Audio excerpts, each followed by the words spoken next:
Right now, President Trump is in the middle of his Asia trip. He's going to be attending an economic summit in Vietnam tomorrow. What do you know? Vladimir Putin's going to be there, too. The Russian strongman's foreign policy advisor says it's highly likely Putin will sit down with our president for an extensive one-on-one. This comes after Congress passed fresh sanctions on the Kremlin, and Russia limited the number of U.S. diplomats in their country. The president also just met with the Chinese president, and he flipped the script on China's trade practices. Watch. It is a very one-sided and unfair one, but I don't blame China.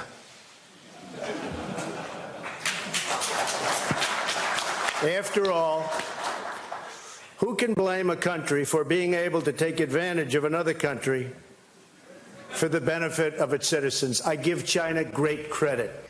Oh, mercy. That's a far cry from his campaign trail talk of China raping our economy and manipulating their currency.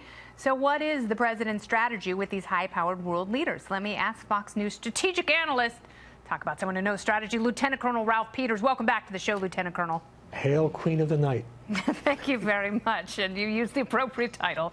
So let's talk about this. Was the president wrong in his choice of language in China? He was about as wrong as you could possibly be. I mean, the president, to give him credit, he did a good job in Japan. He did a good job in South Korea. China, making that remark that it's not, he doesn't blame China. Don't blame China for hundreds of millions, perhaps hundreds of billions, perhaps $1 trillion in intellectual property theft. You don't blame China for extorting proprietary data from our companies as a price for doing business in China. You don't blame China for dumping. You don't blame China for keeping their markets closed. The problem is that the president, you know, he's easily seduced. President Xi of China, who's expert at this, rolled out the bright red carpet and just laid on the whole thing of the state visit. And unfortunately, President Trump, after a couple good days, he went off script. Yeah.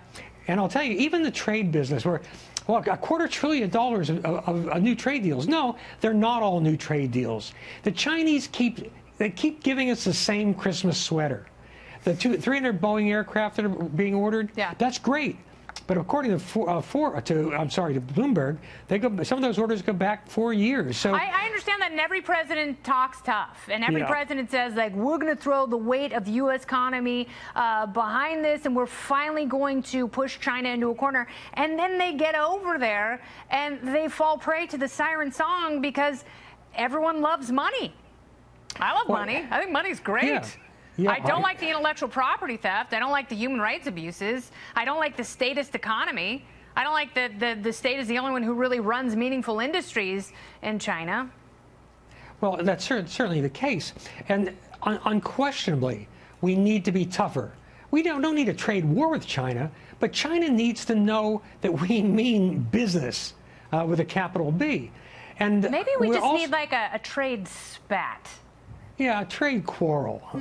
But at any rate, I think another problem that the Trump administration has is they don't want to get tough on trade because they need China to help us with North Korea.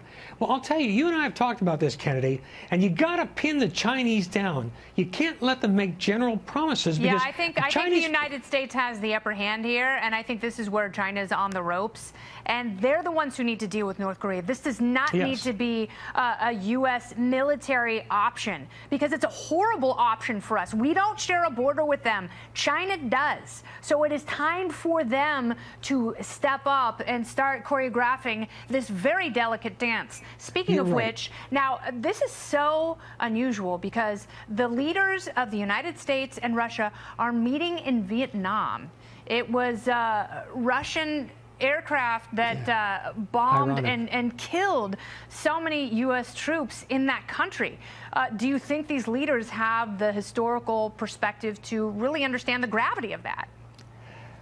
Well, I suspect Vladimir Putin does. And of course, you know, it was primarily Chinese arms, but the Russians were certainly behind the Vietnamese too. And I got a close-up look at some of that in the Russian archives years ago. But at any rate, it's bad visuals and bad politics for President Trump to meet Vladimir Putin anywhere right now. Yeah. And again, as with President Xi of China, Putin is very seductive. He does his homework. He reads the briefing books, and he rides horseback shirtless. And I know you love that. I've seen the pictures in your office. Yeah.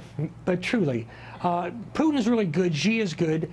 And President Trump needs to realize he's playing in the big leagues right now. Yeah. And by the way, he needs to have his national security advisor in the room, not exclude McMaster the way he did in July, because we need to have some guarantee of what was said and what was not said. So I just think I want our president to do well. He's our president. And you also, you know, McMaster's going to have that chapter for his book if he's going to sell anything like Donna Brazile.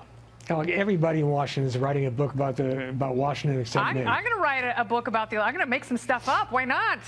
Man, those things really do well. Lieutenant Colonel Ralph Peters. You're truly a creature of the internet age, aren't you? Something, creature, something. Man, that's what my parole officer tells me. Lieutenant Colonel Ralph Peters, I thank you for your time. Thank you. And you're a good person, and I love your sense of humor.